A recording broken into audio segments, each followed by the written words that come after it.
Alright, welcome to the next video here on our course on public domain. Now in this we're going to talk about checking the copyright status and what options you have for that.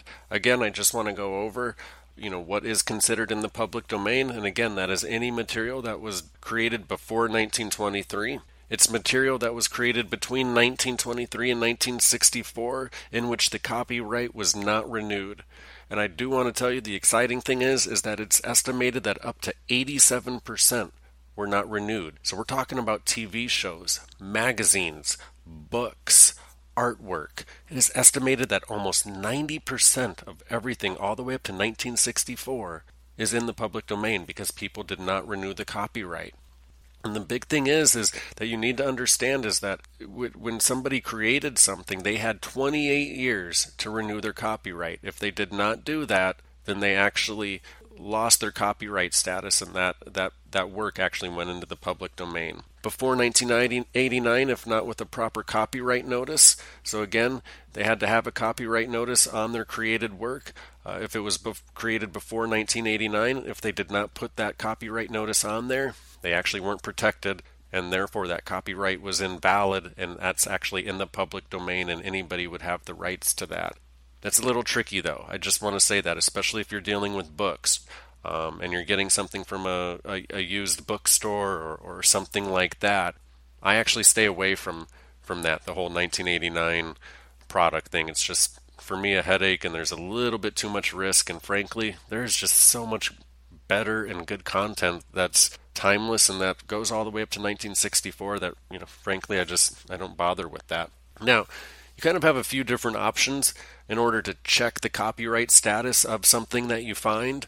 Number one, you can do it yourself, and that's free. However, it does take time, and some people just don't want to take the time to go check the copyright status of something, and it's just too much monotonous work for them, and so they would go with one of these other two options, and that is to hire a lawyer or a search firm.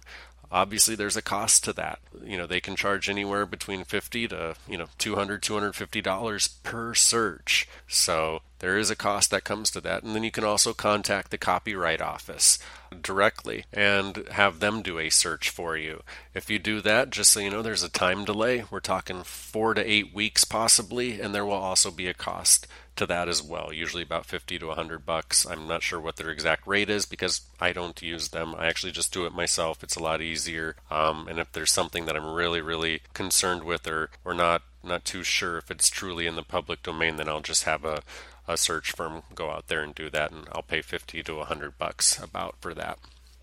Now, if you're going to check the copyright status yourself, there's 3 different websites that you're going to want to utilize.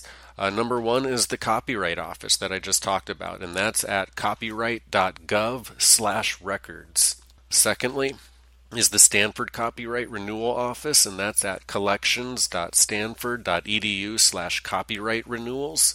And thirdly is the UPenn Catalog of Copyright Entries, and that's at onlinebooks.library.upenn.edu/CCE. Now, just a heads up on those last two, the Stanford and UPenn websites, when you are searching for material on there, if you type in a book or a musician or something like that and something pops up, that usually means that is actually not in the public domain and it has been re-registered. That's what the Stanford Copyright Renewal Office and the UPenn Catalog of Copyright Entries does, is it's actually checking the renewal of products. So that's where you're going to want to go for that. And obviously if you type in a title and that title shows up on the Stanford website, then that means that product has probably been re-registered in the copyright. If it does not show up, then that usually means that it's in the public domain. Again, you'll just want to double and triple check that. So if it does not show up, it should be in the public domain, but I don't want to say it's a guarantee. That does it for this video on checking the copyright status of a product. Hope you enjoyed.